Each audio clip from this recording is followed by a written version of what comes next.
Je travaille sur donc un produit qui s'appelle Visibilité par Orange et qui propose 3 produits différents.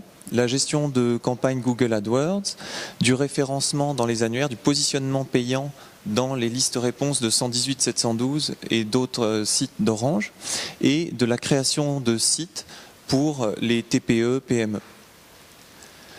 Alors Orange s'est lancé depuis quelques années dans des axes stratégiques. Le premier, c'est les API, parce que les API permettent de rendre public en fait l'information pour toutes les autres équipes d'Orange. Donc on a un référentiel des API internes Orange et on a un référentiel des API qui sont publics, exposés et qui sont vendus.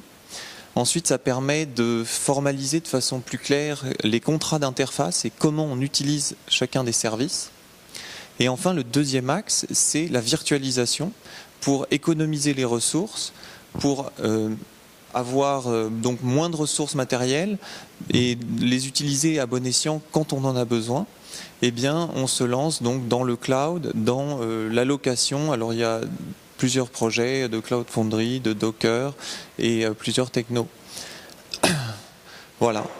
Donc, moi, je vais vous parler d'abord, en préambule, des monolithes. Qu'est-ce qu'un monolithe ?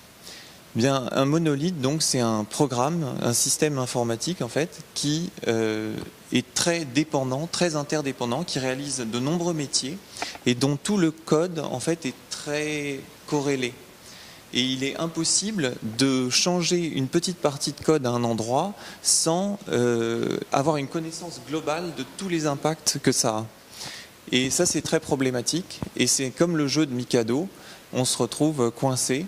Et il faut absolument essayer de démêler tout ça. Alors, la question, c'est comment on arrive à fabriquer un monolithe. Alors, au départ, ça peut être une volonté, en fait, de uniformiser, d'avoir un seul hardware, un seul software. On veut tout contrôler et on lance les projets sur une techno connue de tous. Et l'autre phénomène qui est peut-être humain, c'est que des développeurs, si vous leur demandez est-ce que vous voulez travailler sur un grand projet comme ça ou sur un petit truc de rien du tout, ben peut-être qu'ils vont avoir être plus flattés sur leur ego de pouvoir dire à leurs copains regarde, moi je bosse sur un super gros projet, c'est hyper compliqué, c'est génial. Et donc il y a peut-être cet ensemble de facteurs qui contribuent à l'apparition de monolithes.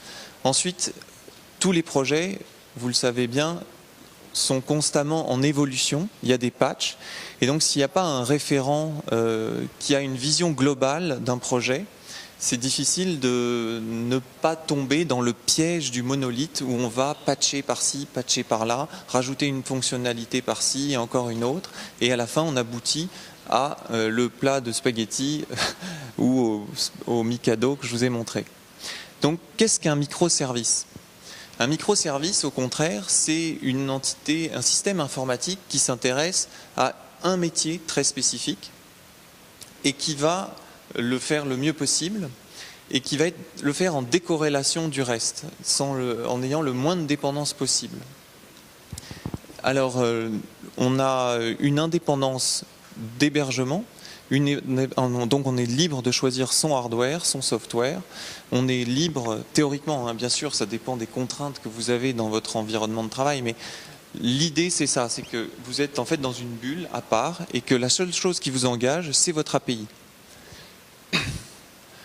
Alors en récapitulant un peu les principales caractéristiques, on peut voir donc que les métiers sont multiples dans le monolithe, tandis qu'il est unique dans le microservice, que le hardware et le software sont un peu figés dans le monolithe, alors qu'ils sont libres pour chaque microservice.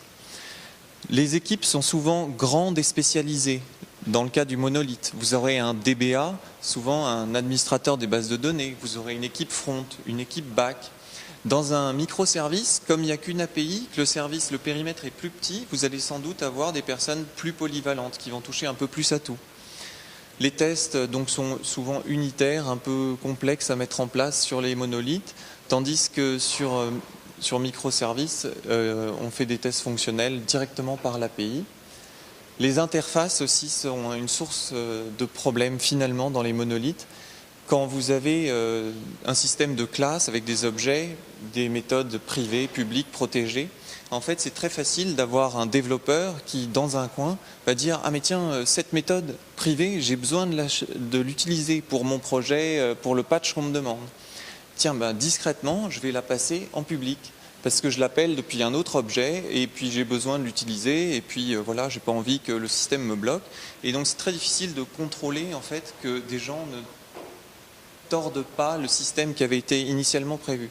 Avec des API, en fait c'est beaucoup plus difficile parce que vous avez un contrat d'interface qui officialise les choses et ensuite si ce n'est même pas, si le développeur n'est pas dans l'équipe qui fait le microservice et le client, il peut même pas aller demander, enfin ça devient vraiment compliqué d'aller changer quelque chose dans les API. Ensuite, voilà, bon, les données sont centralisées, c'est plus libre sur les API et le cycle de développement est peut-être un peu plus long et tandis qu'il est plus agile côté microservice. Donc la transition vers un microservice, en fait, on a un client qui réalise le métier, donc là c'est un axe chronologique, et il réalise le métier jusqu'à ce qu'un jour on le connecte au microservice. Donc vous avez tout d'abord toute une phase de conception du microservice, de mise en service du microservice, et il faut réfléchir, si votre microservice a des données, à la transition de ces données pour exporter les données du service actuel, du monolithe actuel, vers le microservice. Donc ça peut être un peu ardu, ça va supposer sans doute une rupture du service au moment, le jour de la J de la migration, on va éteindre un peu les serveurs et on va repartir, on va devoir faire une interruption de service le temps que tout migre et ensuite rouvrir le nouveau service qui se connecte au microservice.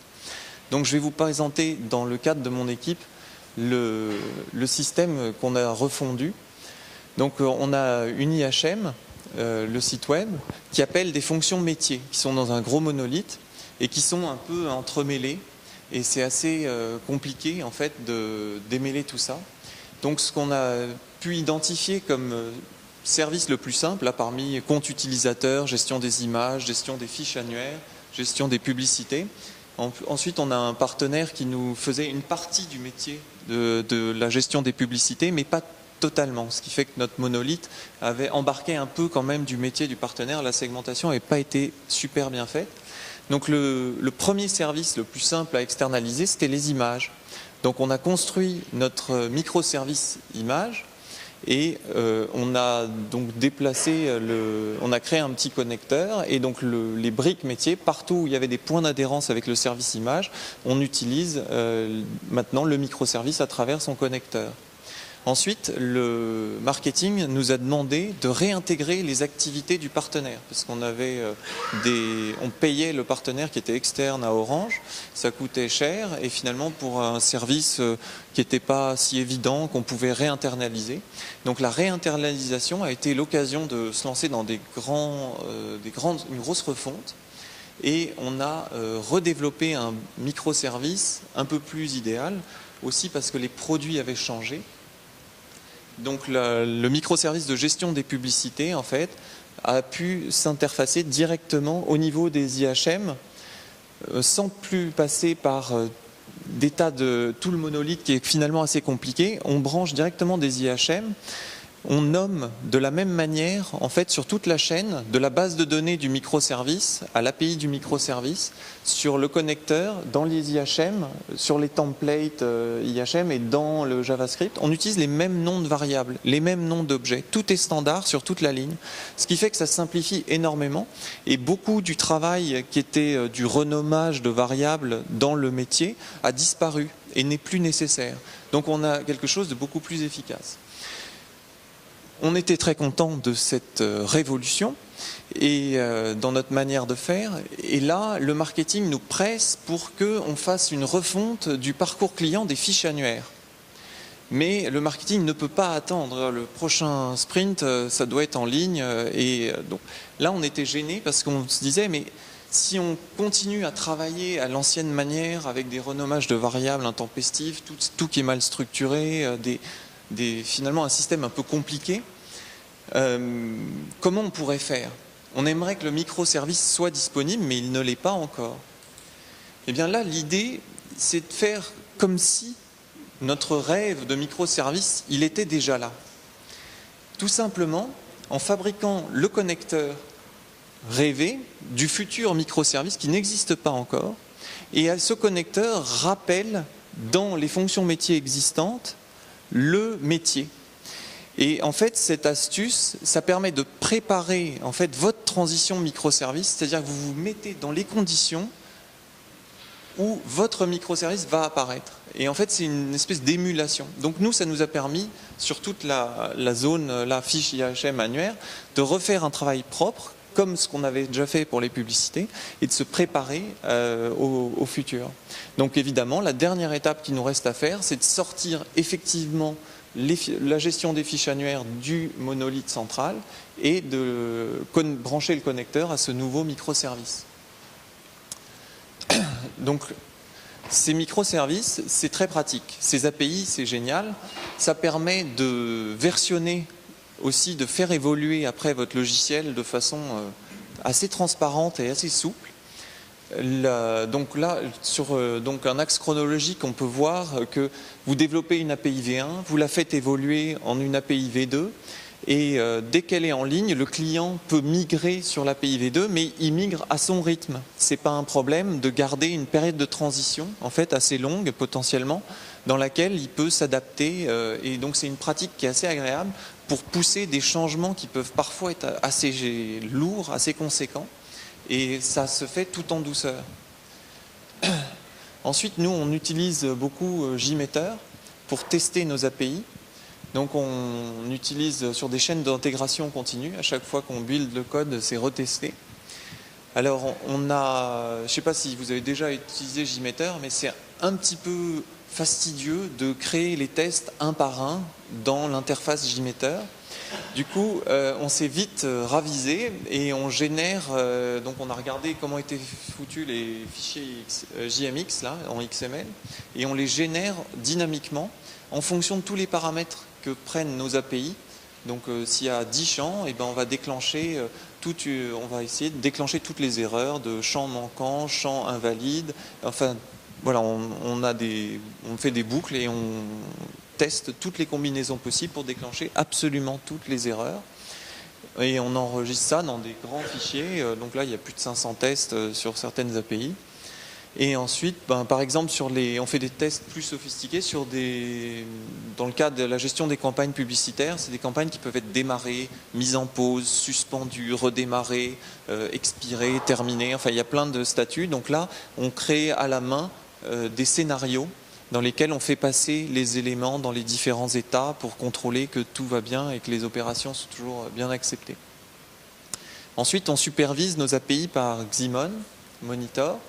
Alors ça, c'est un truc super, c'est l'autodiagnostic.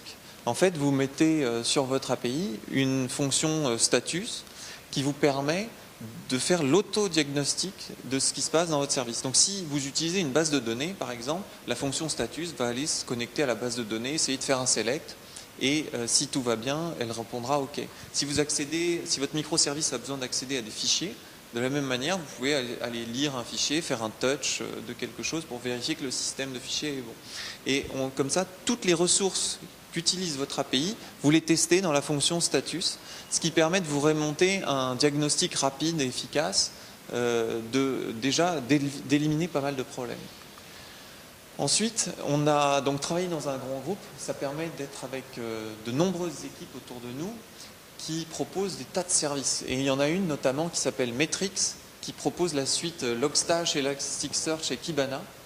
Donc nos microservices sont faits pour produire des logs en JSON à raison d'une ligne de log par requête reçue sur le microservice. Et ensuite, donc ils intègrent ça grâce à Logstash dans une base Elasticsearch et sur laquelle on branche un Kibana.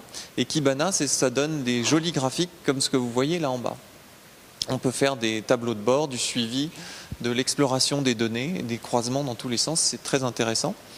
Et se connecter tous les matins à son Kibana pour surveiller les logs, ça va les 2 premières semaines et très vite on comprend que ça ne va pas être possible. Alors là, on fait appel à encore une autre équipe qui est spécialisée dans l'analyse des séries temporelles et qui s'appelle Astrolog. Astrologue, c'est donc une spécialité interne à Orange. Ils font de l'étude de tendance temporelle et donc ils arrivent à détecter quand une courbe s'éloigne de sa tendance quotidienne. Donc nous, on fait surveiller en fait nos logs applicatifs par Astrologue et on arrive à détecter. Donc là, par exemple, c'est la chaîne météo qui déclenchait 2 zones rouges là quand il y avait les journées de canicule. Il y a eu un peu plus d'audience et ça sortait un peu des quotas. Voilà.